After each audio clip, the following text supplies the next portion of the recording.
Hello guys, so nandito ulit ako para mag range test Mini 3 kung gaano ba kalayo yung kaya niyang abutin. So nakita niyo yung intro ng video, so nag force landing siya. So ito yung video na nangyari.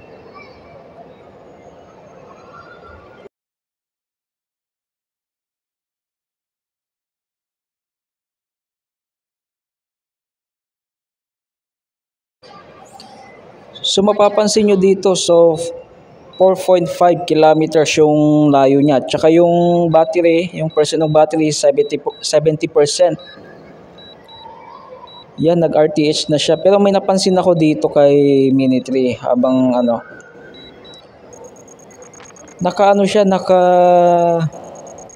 nakaharap siya sa kaliwa habang naka-RTH.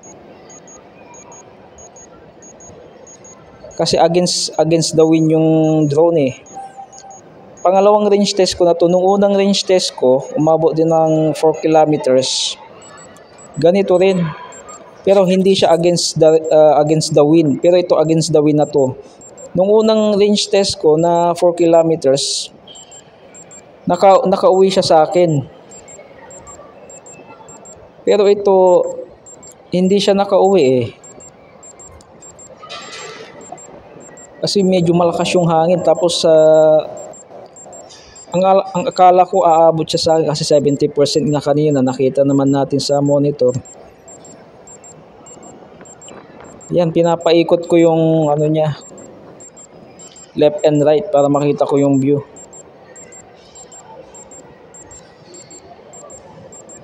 Pero napansin ko dito parang hindi siya aabot sa home point.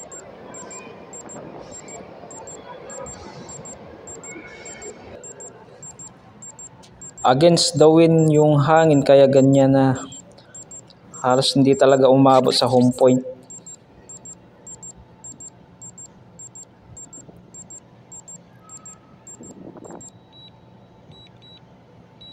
Ito ang ginawa ko is ko na lang siya, screen record ko na lang para at least makita ko yung kung saan siya talaga naglanding, kasi medyo na yung video recorder niya eh. Halos siya, hindi naka-block sa monitor ko, kaya mas maiging ganyan kahit na ilang beses kung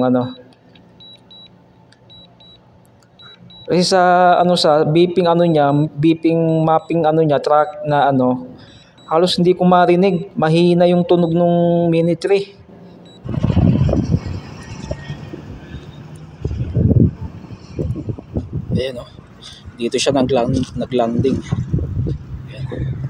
Layo. Diyan pa ako nanggaling. 700 meters mula doon hanggang dito.